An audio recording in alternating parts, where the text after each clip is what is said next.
मुंबई गोवा महामार्गाच्या चौपदरीकरणाचं काम सध्या युद्धपातळीवर आहे। चिपळूण शहरातील जो वाशिष्ठी नदीवरील जो पूल आहे तो चिपळूण शहरामध्ये खाली उतरतो।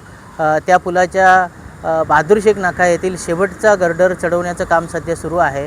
हा शेवटचा गर्डर आहे आणि सगळ्यात मोठा 40 मीटरचा आहे आणि त्याचं काम अंतिम टप्प्यात आहे।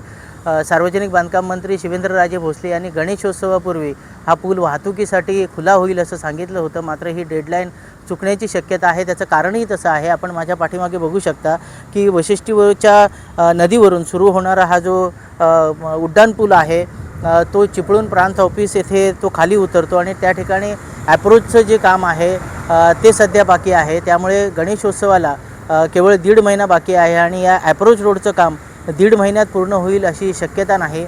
या ॲप्रोच रोडचं काम का रखडलं हेही लक्षात घेणं अत्यंत महत्त्वाचं आहे। खरं तर वाशिष्ठी नदीतील जो गाळ काढला जात आहे तो जानेवारी महिन्यातच महामार्ग विभाग असेल किंवा जी कन्स्ट्रक्शन कंपनी असेल त्याने महसूल विभागाकडे गाळ मिळावा अशी मागणी केली होती, परंतु जानेवारीमध्ये मागणी केलेली असताना मंजुरी मात्र जूनमध्ये मिळाली। त्यामुळे हे कुठेतरी काम रखडलं।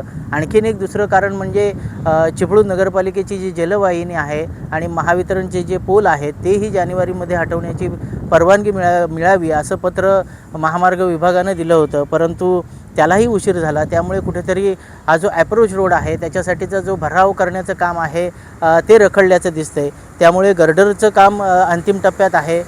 पुलाचं काम जवळपास गणेशोत्सवापूर्वी पूर्ण होईल, मात्र या पुलावरून वाहतूक मात्र सुरू होणार नाही, कारण जो ॲप्रोच रोड आहे त्याचं काम कुठेतरी रखडलेलं आपण येथे बघतोय। त्यामुळे मंत्री शिवेंद्रराजे भोसले यांनी गणेशोत्सवापूर्वी हा जो पूल आहे तो वाहतुकीसाठी सुरू होईल असं सांगितलं होतं, मात्र रखडलेल्या ॲप्रोच रोडच्या कामामुळे डिसेंबर महिना या उजाडेल आणि त्यानंतरच या पुलावरून वाहतूक सुरू होईल अशी शक्यता आहे।